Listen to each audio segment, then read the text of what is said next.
Hello and welcome to this edition of Assembly Calendar. I'm Ed Vischer. Our guest today is New York State Assemblywoman Nicole Malliotakis, who represents the 64th Assembly District of Staten Island and Brooklyn. Thank you very much for joining us today. We are in the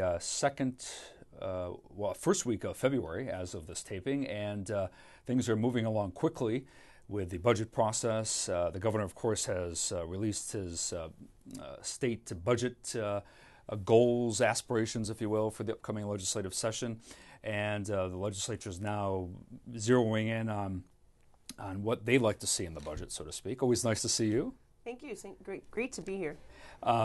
So those hearings are going on in Albany, and that process that involves pretty much the governor releases his budget, and then the legislature looks at that and determines pretty much what they want to see happen in the legislative session. Is that correct? The way so the budget hearing really allows us to hone in on the budget and ask questions of the commissioners and those within the administration. But it also allows us to hear from the public. So we have many organizations and individuals come up and testify, so we can really see what are the interests of the taxpayers of the state, as well as what the goals of the administration is. And then we put forth our own proposals, and that's sort of how the process goes. And the budget hearings actually have been quite lengthy. There's a lot of different speakers coming, so they're hours and hours. In fact, Mayor de Blasio was here last week, and he spoke for about 5 hours. And one of the things that we've been pressing him on is a property tax cap for the city of New York. The way this budget is laid out by the governor, $350 million of the Medicaid growth expense for New York City will be forced onto the city to be paid for. Other municipalities have the state cover that cost. But because the city of New York does not have a property tax cap like the other municipalities, the governor is saying, well, you have the funds, the city of New York should be paying for it. So one of the things we were pressing the mayor on is to agree to a property tax cap. We had a rent control legislation that was passed last year, which the mayor supported heavily. His rent control board, which he appoints all 9 members of, voted for a rent freeze in the city of New York. But we don't seem to get that same empathy from the mayor when it comes to the residential property taxpayers. And so we're asking the mayor to support this property tax cap, because if we don't and we really have to cover the cost of the growth on our own, it's going to be a double hit on the taxpayers of the state, of the city of New York. They're not only going to not have a property tax cap, but then they got to pay for the Medicaid growth, which many of them don't even qualify for Medicaid services, so they're paying for something that they can't even receive. I know that you were involved in a give and take during that budget hearing.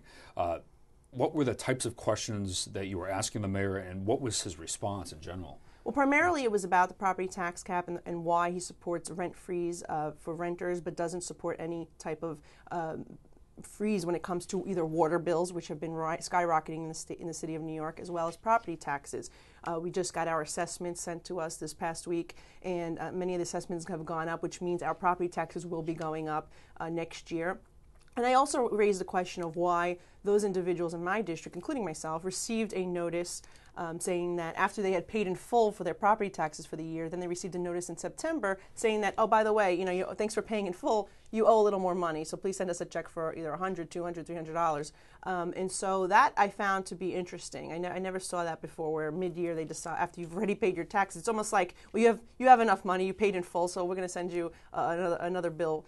That's sort of the impression that I got, and I think many of the constituents that I represent also feel the same way. And so we really just want relief for our middle-class property tax payers, especially now when the city has such a surplus. And I got to say that looking at the mayor's proposed budget, we have seen spending increase tremendously in the city of New York. And when Mayor Bloomberg was the mayor in 2013, the budget was $70 billion. Now, 3 years later, the mayor is proposing a budget of $82 billion. So really, they need to rein in spending. They can't keep spending all the surplus that we're having and increasing spending at the rate that they are, because I think it's a very dangerous precedent to be setting in the city of New York. And really, we should be putting as much money back in the pockets of the taxpayers and really focus our local government on the basics. We want clean streets, we want sanitation, we want police, we want to make sure we're safe, we want our fire departments open, we want our teachers to be paid, but really we have to stick to the basics. We shouldn't be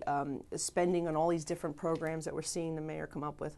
He didn't seem all that empathetic, as you mentioned earlier. Well, he straight out told us that he does not support a property tax, which really was shocking to many of us. And it really, again, it goes back to why do you have the empathy when it comes to the rent payers, which I voted for the rent control bill last year.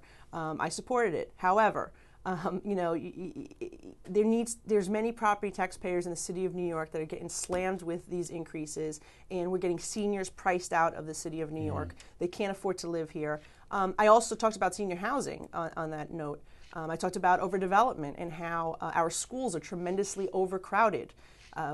My district, we have PS 13, which is 160% over capacity, and we have new development coming at Mount Manresa, which the city didn't step in to stop.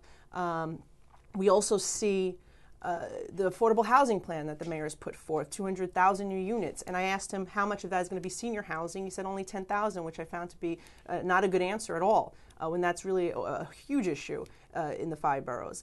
And the overcrowding of the schools is if we're going to allow this type of development, then we need to have a place to put these kids. And when we see parochial schools closing in our community, the public schools are taking those kids in, and so that's why we're seeing a tremendous overcapacity. We need more school seats. So my colleagues and I on the local level have been advocating for increasing of seats in certain schools, especially Staten Island and Brooklyn as well. I have 2 schools in my district due to illegal conversions, which the city hasn't done enough to stop either, where they take 1-family house and make it a 4-family house.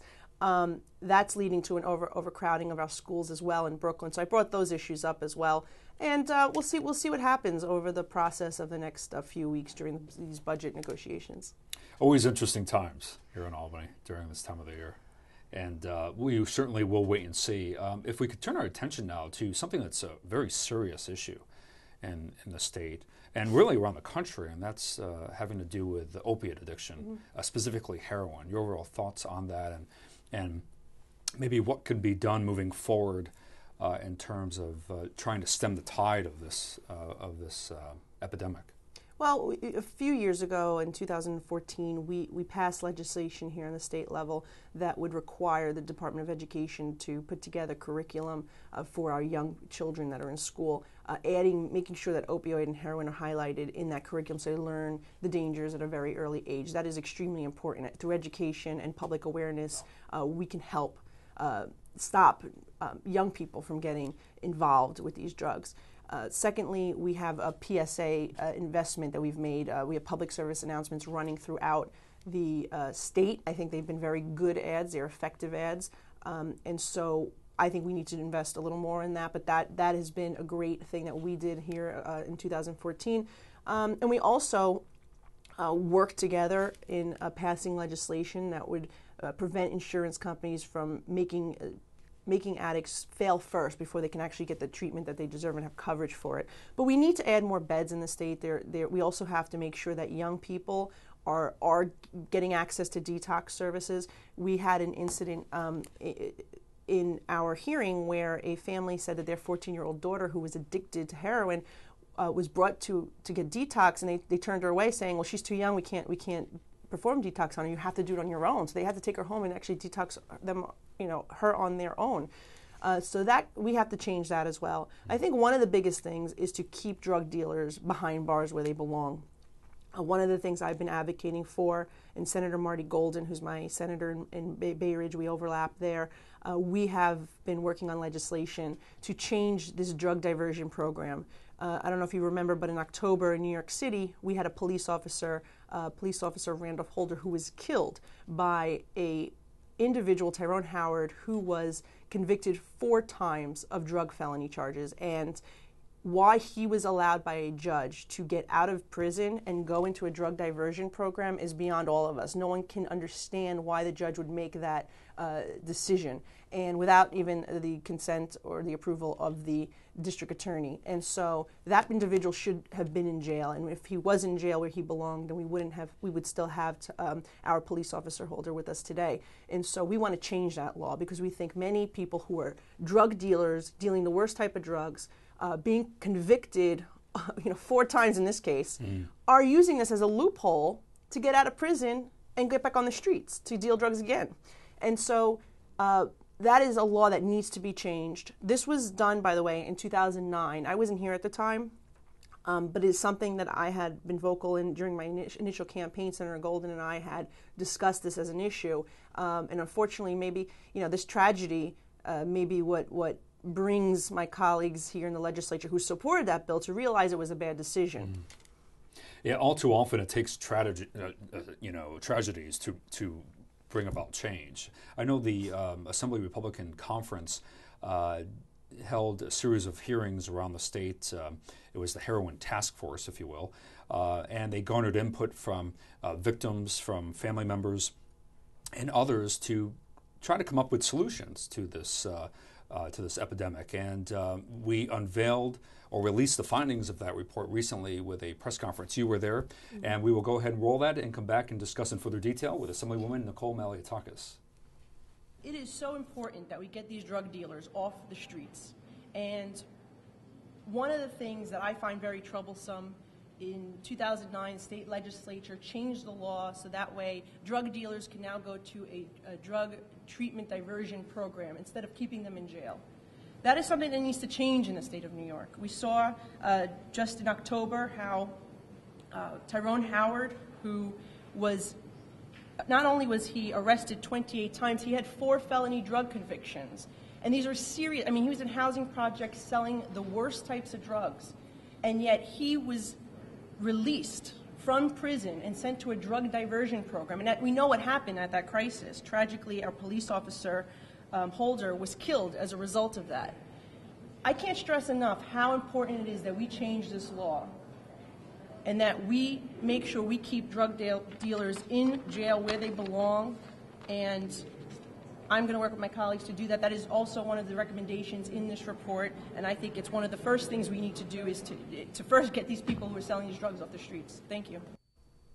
So certainly, again, I mean, just an epidemic around the state and doing everything legislatively that can be done at this point to put a stop to the heroin addiction.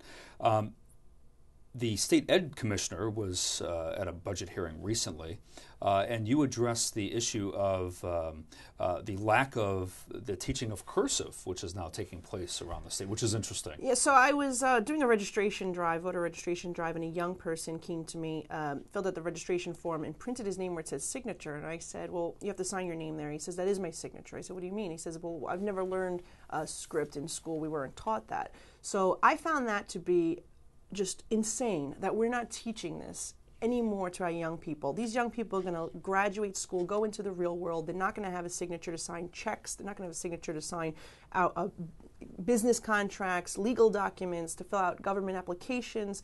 It is something that needs to be changed. At the minimum, they need to be able to have their own identity as signature. And I also think it actually brings up an issue, perhaps, of security fraud. Anyone could just print their name. There's no identity to it. Identity fraud. And so I think that this is something that I brought up with the Commissioner of Education. The Chancellor of the City of New York is also looking into it. It's not part of the Common Core curriculum.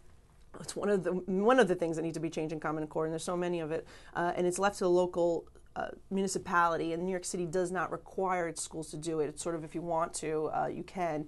And what we're seeing is some kids learning it, some kids not. But I think it's something that's so important and really terrible that we've stopped teaching that to our young people. I would certainly think that that would be one of the uniform instructional tools to teach cursive. It really should be. I mean, think about it. They can't even read the Declaration of Independence if they don't know script or cursive. So I think it's got to be changed, and I'm going to continue to push for that. And I feel that many people I've spoken to, parents, teachers, really are astonished by it and also very disappointed that they're no longer teaching it. Always a pleasure to see you, Assemblywoman.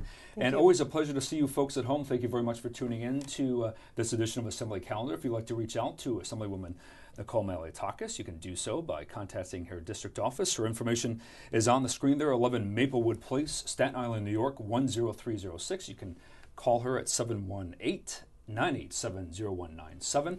And she's also available through social media, Facebook as well. Thank you very much for joining us today. Until next time, I'm Ed Vischer.